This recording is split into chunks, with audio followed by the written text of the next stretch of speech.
The Biden-Xi summit preview. What do they expect to accomplish? President Biden and President Xi Jinping will meet in San Francisco on Wednesday, November 15, 2023, for the second time of Biden's presidency. The White House is attempting to set expectations that there will not be any significant policies or breakthroughs expected. The Chinese, from their perspective, have been unusually quiet over the past few weeks in an apparent attempt to not let the tensions cast a shadow over the summit. With both sides approaching this summit on such a low key, what are they trying to accomplish? Jake Sullivan, Biden's national security advisor, has stated that the top priority for Biden for the summit is for China and the U.S. to reestablish military-to-military ties between both countries. The Chinese have rebuffed any approach to reestablish the ties that were reduced when Speaker of the House Nancy Pelosi visited Taiwan in the summer of 2022. Sullivan says that Biden believes that the reestablishing these ties will improve U.S. national security and that the ties should be reestablished from the senior level to the operational tactical level of the military.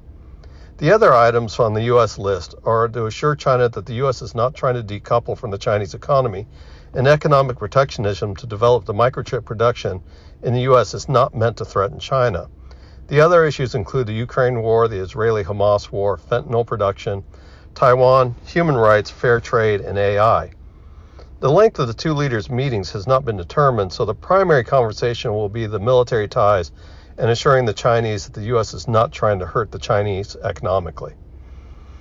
President Xi also has his list of issues that he wants to address and is requesting a public assurance and statements from the U.S. Xi wants a strong statement from the U.S. that the administration does not support Taiwanese independence. This is high on the list. This is of high interest of the Chinese as they continue their campaign to take control of Taiwan, and what most agree is by any means necessary. The other assurance the Chinese want from the U.S. is that it will not attempt to polarize the world and start a Cold War with China. This is not specific, but it is most likely an assurance that the U.S. will not try to counter the Chinese as they get more aggressive in foreign policy. The other major issue is that China wants guarantees and assurances from the U.S. that the administration policy towards China will not be one meant to hurt China. This would include tariffs and sanctions or enforce export controls on advanced microchips.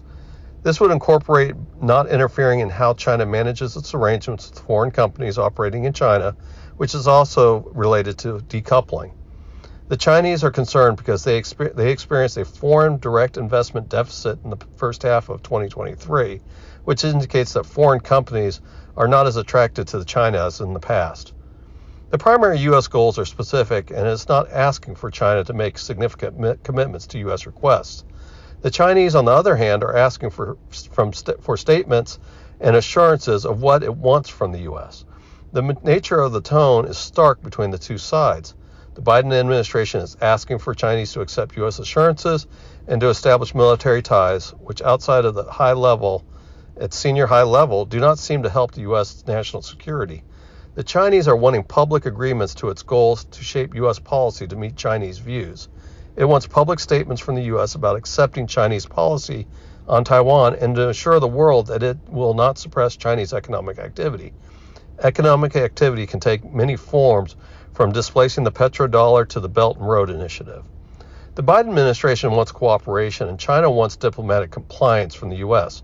What will come of the summit is unclear, and any joint statements probably won't have a lot of fanfare. This does not mean that the summit will have no impact.